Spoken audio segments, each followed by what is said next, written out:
উনি নায়িকা ছিল, হ্যাঁ নায়িকা বনশ্রী।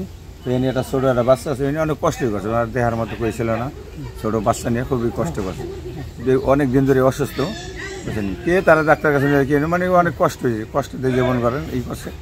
আজকে এই সকালে শুনলাম সে শিবচর হসপিটালে মারা গেছে। ছোটো একটা বাচ্চা আছে, খুব অসহায়, আর কেউ নাই ওর বলতে, আর কেউ নাই তার।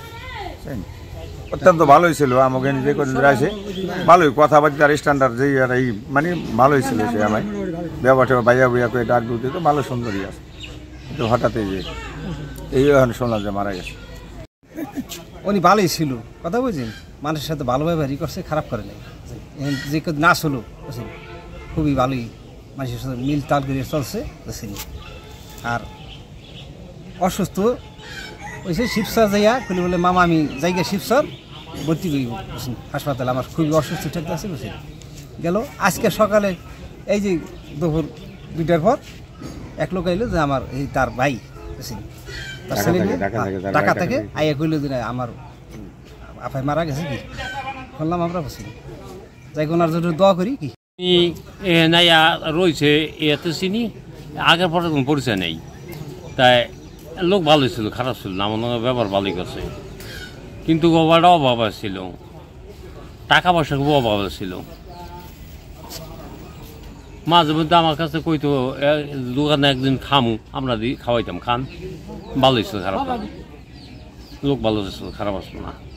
তার লগে অনেক ভালো সম্পর্কই ছিল, মানে ওই ছেলেটারে নিয়ে আসার পর থেকে আমরা ওই ছেলেটারে অনেক আদর করতাম, ভালোবাসতাম। আমার স্বামীও অনেক ভালোবাসত ওই ছেলেটারে, কিন্তু মাঝে মাঝে চেকতে যাইতো নায়িকা যে আমার ছেলেটা নষ্ট করি এলাবা তোমরা এন তেন। পরে আর ওই ছেলেটারে আমরা বেশি একটা আদর করতাম না। পরে এক মুহূর্তে দেখা যায় আমাগো অনেক টাকা ঋণ হয়ে গেছে নায়িকা আমাগো দ্বারে।